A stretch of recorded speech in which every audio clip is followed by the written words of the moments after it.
L'historique de la célébration de Al-Mawlidun Nabawi, l'anniversaire du Saint-Prophète sallallahu alayhi wa sallam. Rabiul Awwal est le troisième mois lunaire du calendrier islamique. Le 12 de ce mois marque la date de la naissance du Saint-Prophète sallallahu alayhi wa sallam. Toutefois, les historiens ont des divergences sur cette date. Que veut dire le mot arabe Al-Mawlidun Nabawi? Al-Mawlid veut dire la date de la naissance ou le lieu de la naissance. An-Nabawi veut dire qui a un rapport avec le prophète. Donc, Al-Mawlidun Nabawi veut dire la date de la naissance du prophète ou le lieu de la naissance du prophète. Dans notre contexte, il s'agit du prophète Muhammad sallallahu alayhi wa sallam. Il y a d'autres qui utilisent le mot Mawloud pour l'anniversaire du Saint-Prophète sallallahu alayhi wa sallam, alors que Mawloud ne signifie pas l'anniversaire. Mawloud veut dire un enfant. Maintenant, l'historique. Première référence. La célébration de l'anniversaire du Saint-Prophète Muhammad sallallahu alayhi wa sallam a débuté la toute première fois au IVe siècle après l'Égypte, au sein de la cour des califes fatimides, chiites appartenant à la branche ismaélienne. Taqiyuddin, dans son livre Al-Khitat al-Mikriziya, à la page 436 du volume 2, dit que les Fatimides célébraient 6 anniversaires, à savoir celui du Saint-Prophète sallallahu alayhi wa sallam, de Ali, de Fatima, de Hassan, de Hussein, rizwanullahi alayhim ajmaïn, et du calife de l'époque. Deuxième référence.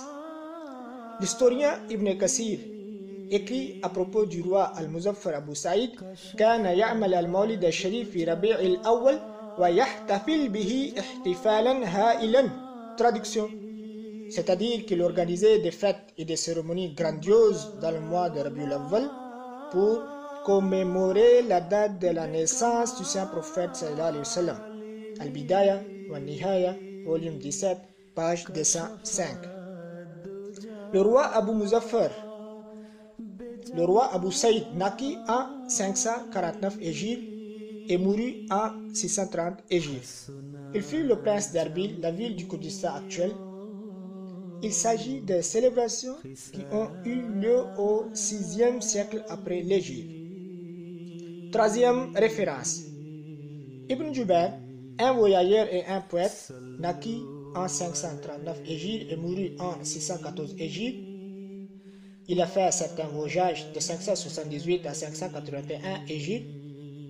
Lors d'un de ces voyages, il visita la Mecque. Il écrit يفتح هذا الموضع المبارك فيدخله الناس كافة متبركين به في شهر ربيع الأول ويوم الاثنين منه.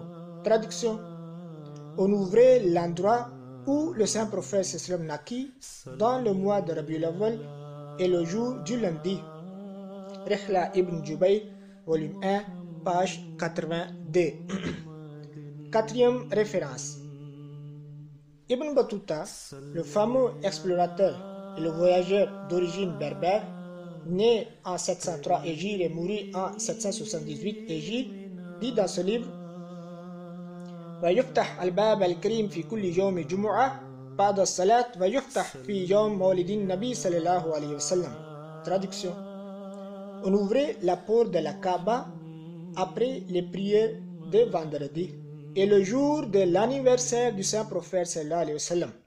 Il dit encore يطعم الطعام الكثير في المواسم المعظمة وخصوصا في مولد رسول الله صلى الله عليه وسلم. Traduction.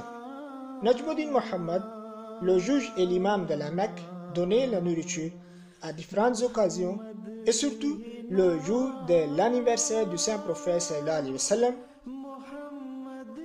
Rihla Ibn Battuta, volume 1, page 101 et 114. C'est-à-dire que ces célébrations ont eu lieu au 8e siècle après l'Égypte. Allahumma salli ala Muhammadin wa ali Muhammad. Oh Allah, répand ta grâce et accorde tes bénédictions au Saint-Prophète sallallahu alayhi wa sallam et à sa progéniture.